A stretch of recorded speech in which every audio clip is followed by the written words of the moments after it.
Okay, if you turn to the inside of your notes packet, you'll find section 6.1 and 6.2, but on the page just prior to that, you're going to see a picture that looks something like this.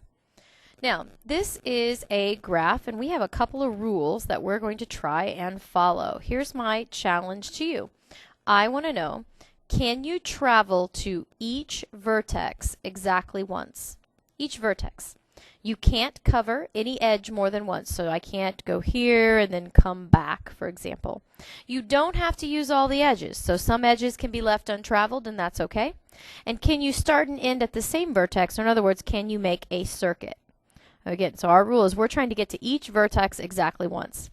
So if I start here, I'm going to take my highlighter, and I'm going to try this out. And I would encourage you to try to do this as well.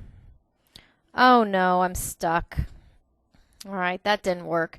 Notice there's no way to get anywhere without having traveled to another vertex I've already been to, so that didn't work. Okay, so if I can get this to erase, maybe it won't. There we go. All right, I'm going to try again. Maybe this time I go this way. Oh, nope, stuck again. It didn't work. Okay, this is my challenge, though. I want to get to each vertex exactly one time. Each vertex exactly one time. As I kind of go through there, maybe I want to build it a piece at a time. Like maybe I could make this happen. Or, yep, I think I'm going to get stuck again. So as you're working through, oh, wait a minute, there it is. All right, aren't you proud of me? I'm proud of you too if you found one. So as you're working on your picture, the idea here, again, is that I'm trying to get to each vertex exactly one time. So I travel along the graph. I go in and out of every vertex in one continuous motion.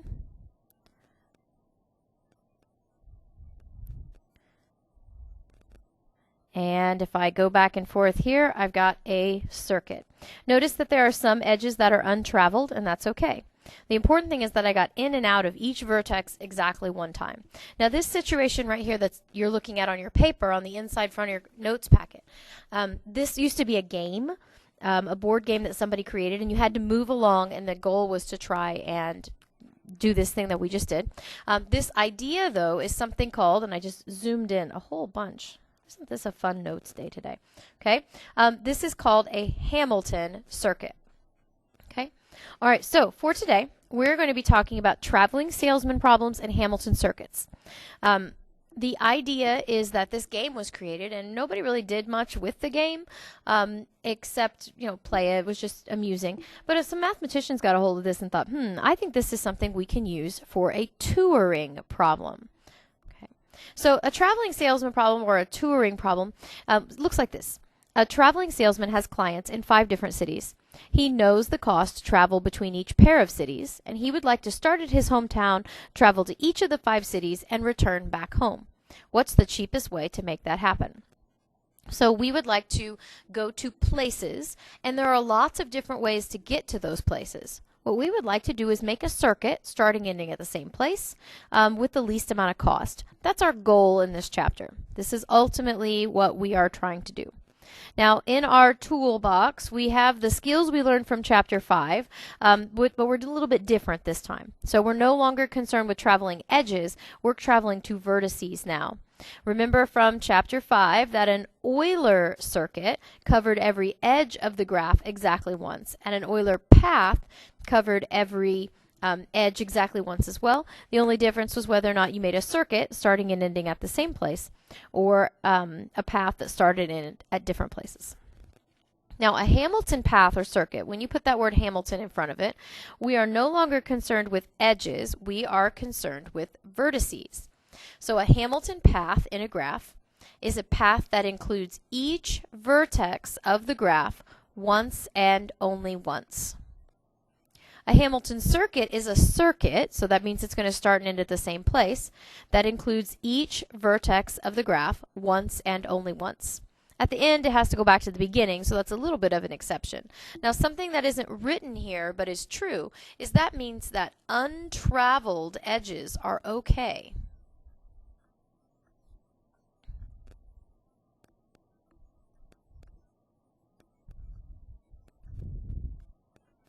So it's okay to have an edge with no number on it or an edge with no highlighting on it. Hamilton is all about vertices, which means you don't have to follow the Euler rules and get to every edge. So for example, find a Hamilton path that starts at G and ends at E. Okay, so that means I'm going to start at G, and I want to get to every single vertex and then end at E. So I'm going to go G and C. Don't want to go to E because then I'd be done. B, F, A, D, and E. It's a path. It starts and ends at a different place. I got to every vertex exactly one time. I started at G and ended at E like my directions said. Okay. Now I'm going to go up to my picture and erase this line now. Okay. The next problem says find a Hamilton circuit for the graph that starts and ends at A.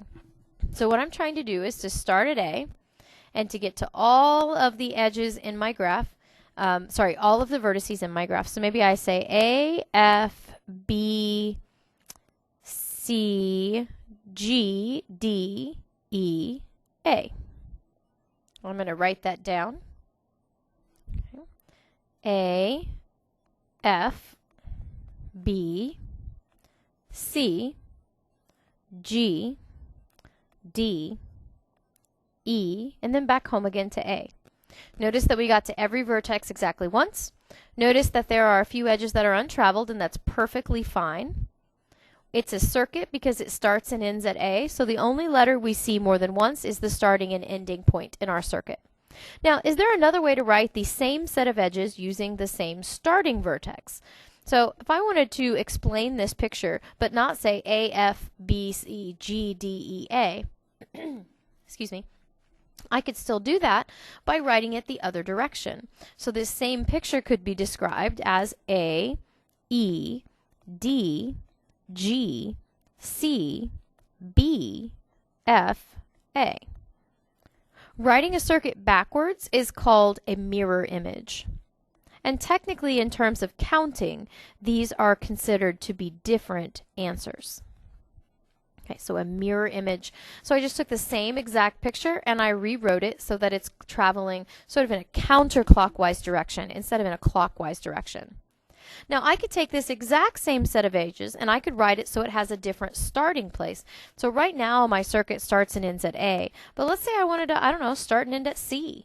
I could take this same set of edges and write them again. C, G, D, E, A, F, B, and C. So this is the same set of edges. It's the exact same picture that I did up here in number 2. Okay, it just has a different starting place. When you start a vertex at a certain letter, that is called the reference point. Now, if you have the same set of edges in the same order, written with a different starting point, those are considered to be the same answer. So if I said, give me 2 different circuits through this graph, and you gave me the 2 with the check mark right here, I would say, no, no, no, that's the same answer. Okay, so usually to kind of keep track, when you're writing circuits, you tend to write them with the same starting place, because then as long as your answers have different sequences of letters, you should be in good shape. Okay, so just another statement of that, just to remind you again. So I have this picture here. If I am dealing with a circuit and I have A, B, D, C, A, B, D, C, A, if I write the mirror image would be the same picture but written in the other direction, A, C, D, B, A. Those are not considered to be the same answer. But if I take the same set of edges and just start at a different place, A, B, D, C, A, or B, D, C, A, B, C, A, B, D, C, D, C, A, B, D, same set of edges in the same order with a different reference point, those are all considered to be the same answer. Okay, so example. I have a picture over here, and I want to find a Hamilton circuit in the graph. Okay, so if you take a look at your paper, can you find a way that goes to every vertex exactly one time? All right, so you might take a few seconds, see if you can do that. I'm going to start at A, and I'm just going to try to highlight these edges and try to make that happen. So maybe I go down here and grab vertex D, and then E. Okay. So my answer, I get to every vertex exactly one time. I have A, B, D, C, E, F, G, A. Okay. And whether or not you decide to put those commas there, it doesn't matter. Okay. All right. Name its mirror image. So I went A to B, so now I'm going to read it the other direction. Mirror image A, G, F, E, C, D, B, A. Name it from two different reference points. Okay, two different reference points. So I'll start at C, and I remember the first time I named it in this order, so I'm going to try to stick with that order. C, E, F, G, A, B, D, and then back home again to C. And what about F? Okay, I could start from F, F, G, A, B, D, C, E, and F. Now, remember, one more time, I'm going to say this again. These two circuits right here, the circuit and its mirror image, are not considered to be the same answer. So if I said, give me two circuits through this graph, you could actually answer A, B, D, C, E, F, G, A, this one in red, and you could answer this one in blue, and I would count those as two separate answers. The idea is that it is the same set of edges, but they're not traveled in the same order. Now, these down here, though, these would be considered equal. It's the same set of edges in the exact same order. So the starting point does not make it a different answer. So for consistency, we generally try to always name circuits from the same reference point. If you do that, then as long as your strings of letters are different, then you know you have a different answer, and you don't run into accidentally getting a duplicate of something you already have. Now, if you are asked to give an answer to a problem, like a multiple choice problem, you can remember that the circuit or its mirror image would both be considered correct answers. Okay, so that's a Hamilton circuit. We use Hamilton circuits mostly with a kind of graph called a complete graph. Now, a complete graph is a graph when every vertex is adjacent. So remember, that means that it is connected by an edge.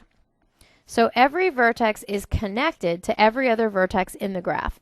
Capital K with a subscript n is used to represent the complete graph within vertices.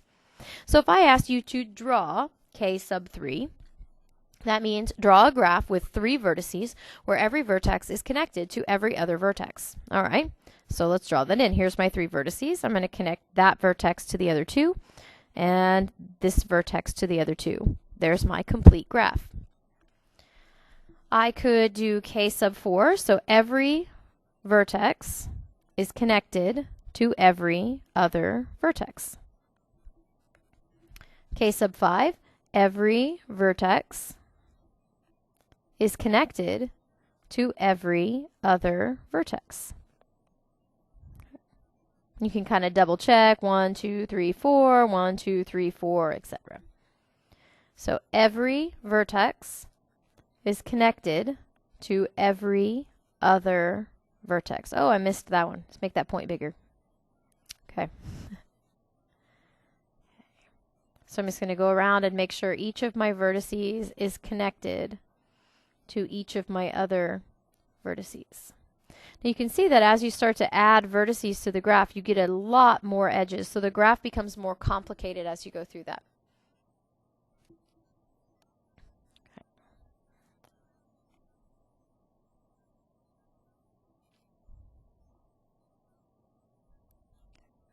Now we do have some formulas that go with complete graphs. In a complete graph with n vertices, so if you're referring to k sub n, I know that every vertex has the degree n minus 1. So I'm going to scroll back up to those pictures really quick. You don't need to flip back. So each vertex has degree n minus 1. So for example, in k sub 3, every vertex is degree 2. In k sub 4, every vertex is degree 3. 1, 2, 3. In k sub 5, every vertex is degree 4, and so on. If I was dealing with a graph that was k sub 10, I knew every vertex would have to be degree 9. Another thing that I can tell is how many edges are in each graph. The total number of edges is given by n times n minus 1 over 2. It's basically, I can pick what am I going to pick first times what I'm going to pick second, like in k sub 5, 5 ways to pick the first edge, or first vertex, 4 ways to pick the second vertex, and you divide by 2 to count out duplicates of the idea that like edge AB is technically the same as edge BA.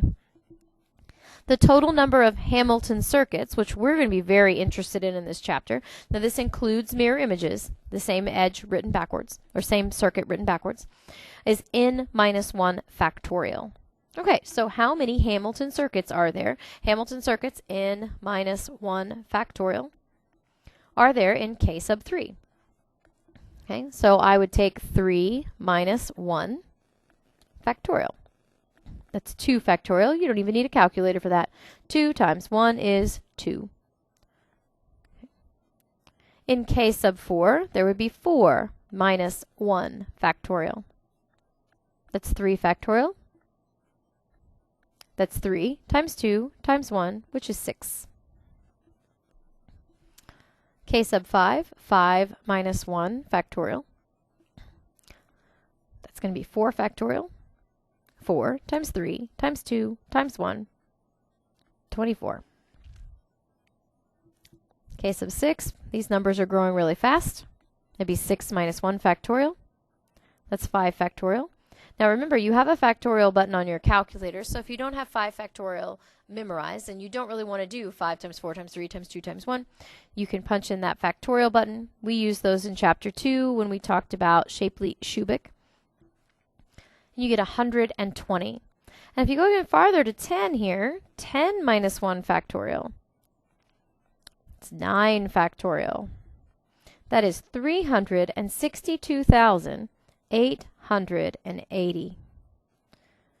So I know I jumped from 6 to 10, but if you look at the rest of these numbers, one thing you notice is that as the number of vertices increases, the number of Hamilton circuits greatly increases.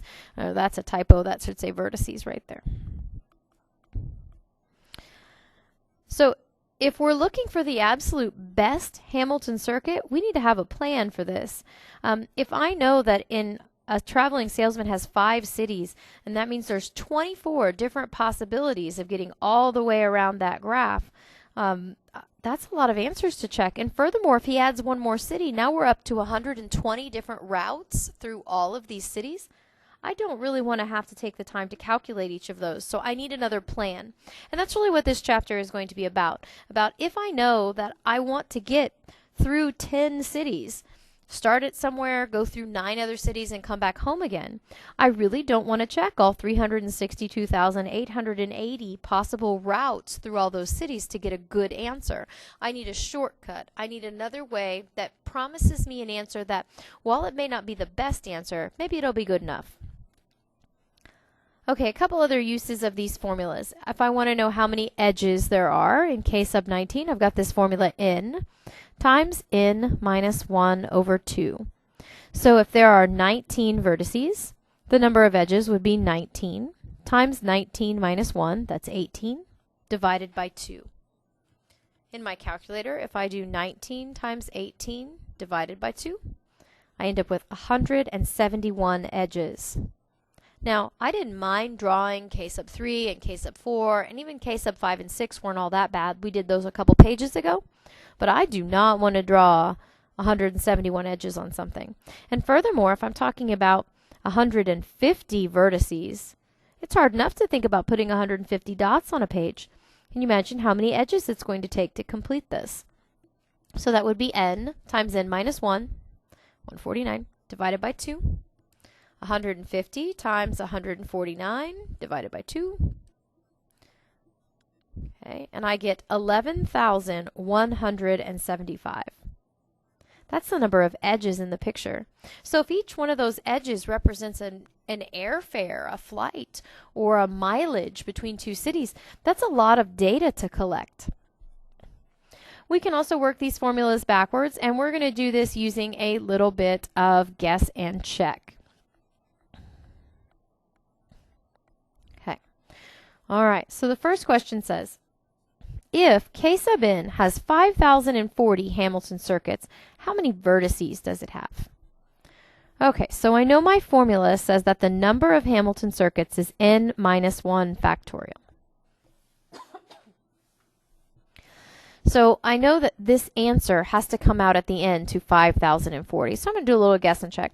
I know that 5 factorial is 120. And in my calculator, I can check 6 factorial. That is 720. So it needs to be bigger than that. I'm going to check 7 factorial. Okay, 7 factorial is 5,040. All right, so I know that n minus 1 factorial has to be 7 factorial because 7 factorial is the same as 5,040. And if n minus 1 has to be 7, then n must be 8. So in other words, this graph has 8 vertices. All right, here's another one. If it has 120 Hamilton circuits, then I know that n minus 1 factorial has to equal 120. Oh, I know this one. I've already found it. That means that n minus 1 factorial has to equal 5 factorial. And if n minus 1 has to equal 5, then n has to equal 6. So I'd have 6 vertices.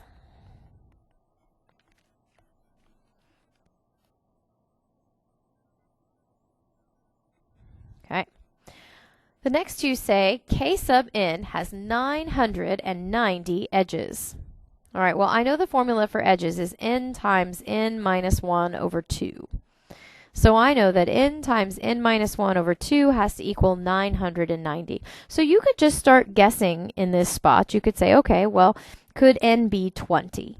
All right, so if I guess 20, I would say is 20 times 19 divided by 2. Is that 990? Right. Nope, that's 190. That's way too small. All right, well, what about 30? 30 times n minus 1, that'd be 29 divided by 2. Oh, that's 435. That's still too small. And you could proceed in this until you ended up with one that was 990.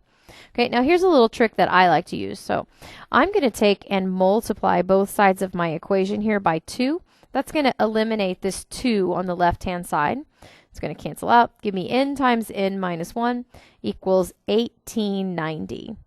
So now, instead of getting two numbers divided by 2 equals my number, I'm looking for two consecutive numbers that multiply to be 1890. Okay. Now, if this was an n and an n, then I would have written down n squared. But it's not. But it's close. So out to the side in my calculator, I'm going to do the square root of 1890 to give me an idea of what this feels like it ought to be close to. Now, if this was n times n, I would get approximately 43.47. Oh, and I've got my number wrong. Somebody in the room probably had a calculator and realized that I had transposed these numbers. Other people just copied down exactly what I had. Let's try 1980 instead. Oh, Leahy and your typos. All right. 1980. There we go. Sorry for everyone who was distressed at this point in time. We can make this happen. Here we go. So if I multiply these together, and if I want to double check, neither one of my answers I'd gotten previous to this would have worked. Okay, not even close. But 1980 here, if I take the square root of that, I get 44.49. So if it was n times n, it'd be about 44 and a half. So I'm going to try 45. That would be a little bigger. Is this 45 times 44 equals 1980? It sure does. That tells me that n equals 45. Now you could have done that just by guess and check. If you go back and double check, is 45 times 44 divided by 2 equal to 990? And it sure is. Okay, here's one that says k sub n has 136 edges. So here we go. N times n minus 1 over 2 is 136. Again, you can just start guessing until you get the right answer. I'm going to multiply both sides by 2. That gives me 272 over there on the right-hand side. Now, if I take the square root of 272, 272 square root of that is 16.49. So if it was n times n, I'd have about 16 and a half. So I'm going to try 17. Is it 17 times 16 equals 272? I punched that in my calculator, and sure enough, it works. That means that n is 17. Now, if you want to check, you can do 17 times 16 divided by 2 and verify that that's 136. Or maybe you found that without having to do any sort of fast thinking at all. I feel obligated as an algebra teacher to tell you that you could multiply by 2, distribute the n, get n squared minus n equals 1980. You could subtract the 1980 to set it equal to 0 and go with your friend quadratic formula or factoring to solve that quadratic equation, but you'd end up with the same answer. And most of you, I think, are probably pretty quick enough with numbers that you can do a little guess and check to get this quicker. Okay. All right, so last thing for today. A traveling salesman problem looks a lot like the following. Shown is the graph of 5 cities, A, B, C, D, and E. Our traveling salesman, Willie Loman, is there. His job is to get to each of the 5 cities and back home again to city A.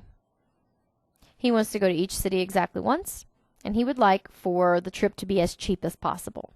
So the difference that you're going to see is not only do we have a complete graph. Okay, notice A is connected to all other 4 vertices, B is connected to all 4 others, C is connected to all 4 others, D is connected to all 4 others, and E is connected to all 4. I know all the routes. It's a complete graph. This is a K sub 5 right here. Okay, I have numbers on the edges as well. Those numbers are called weights. So if I asked you, what's the weight of edge AB? It's asking me, how much does it cost to travel edge AB? In this case, that's $185. If I wanted to know what's the weight of edge EB, so I have to find it, E to B there, that is $200.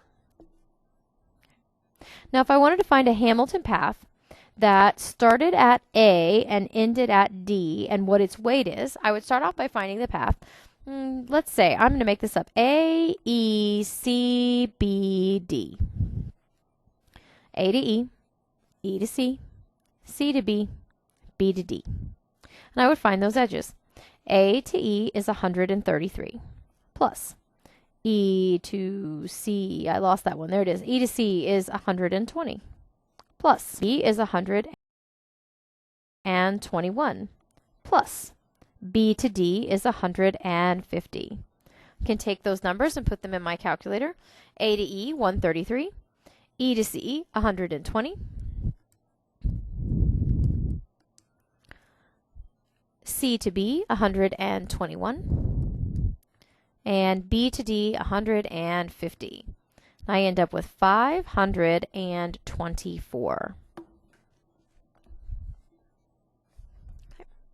Find a Hamilton circuit that starts with edge CD. So I'm going to go ahead and highlight that, C to D. I know my first 2 edges are going to be C, D with a value of 174. I also know eventually I need to get back to vertex C. Okay, so how about E and A and B and C? That would work. So C to D to E, that would give me another 199. E to A, that is another 133. A to B, that's another 185. And B back home again to C, which is another 121. C, D, E, A, B, C. I'm going to put these in my calculator. 174 plus 199 plus 133, 185, 121, and I end up with 812. So that circuit has a cost of $812. Find a Hamilton circuit that ends with edge EA. Ends with edge EA. Okay, this one might be a little sneakier. It has to end with EA. So if it ends with EA, that means it needs to start with A as well. So what if I go ahead and find a circuit, and I'm going to go ahead and do something different just so it doesn't look like what I had before. Okay. Maybe I can get that yellow one to go away so you don't have to look at the yellow one if my eraser will work here. Maybe, maybe not. Yellow one doesn't want to go away. There we go. All right, so here is my circuit. So it ends with edge EA, which means it starts with A as well. A, D, C, B, E, A. A, D, C, B, E, A. All right. As far as cost goes, let's see. A to D was 152. D to C is 174. C to B is 121. B to E is 200. And E to A is 133. All right, so in my calculator, 152, 174, 121, 200, and 133. That comes up to 780. So obviously this is a better circuit than this other one was. We've saved, oh goodness, $32 here. And if that's your money, $32 can be very valuable. Okay, so that's a good thing. When we're working through these, remember our goal is to get the ultimate answer, the cheapest answer. Unfortunately, since that's k sub 5, then I know that I'm talking about 4 factorial. There are 24 different circuits. I could write down 24 different circuits to check here. How do I do this without having to do all that work? Well, that's what this chapter is going to be about. Okay. Now, there are some real-life examples of traveling salesman's problems. For the sake of the video, I am not going to be talking about those, but I strongly recommend you go over and read sections 178 or pages 178 and 179 in your textbook. Read about school buses and circuit boards and doing errands around town and bees. Okay? Read about those and look at how Hamilton circuits are actually used in these actual situations. You also might find some interesting reading on page 183. This is about superhero and how long, this is a supercomputer. It's the world's fastest supercomputer, about how long it takes him to calculate all of these Hamilton circuits. And see how long, if you had a graph with 31 vertices in it, how long would it take him to calculate the cost of all of those? Okay. All right. Now down here at the bottom, one more problem. Find a Hamilton circuit and its weight. So take a minute, and your answer doesn't have to be the same as mine. But what I would like to see you do is find a circuit through this graph, write down what it is, and give its weight. And don't do the boring around the bend, A, B, C, D, E. Try something else. Okay?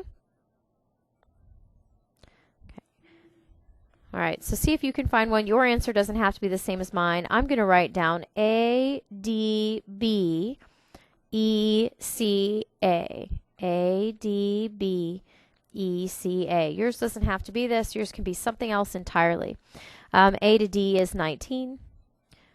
D to B is 6. B to E is 14. E to C is 11, and C to A is 7. If I punch that in my calculator, I've got 19 plus 6 plus 14 plus 11 plus 7. 57. Okay. All right, real quick note about your homework. Okay, your homework for today, you are supposed to do numbers 1 through 4 and numbers 17B, 18B, 19A, and 20A on page 195 of your textbook. Okay? On these first 4, I want you to ignore the directions in the textbook. And instead, I want you to replace it with the following. I just want you to find a Hamilton circuit. And just so that everybody's answers are consistent, I want it to start at A.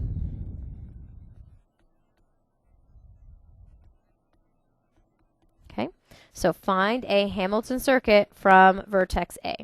For 17B and 18B and 19A and 20A, you can go ahead and follow whatever the text tells you to do. Okay, so that should make 1 through 4 a little bit easier than the textbook instructions that are actually there. This homework is due at the beginning of next class. If you have any questions, feel free to email me. This video will also be posted on Schoology if you want to watch it again.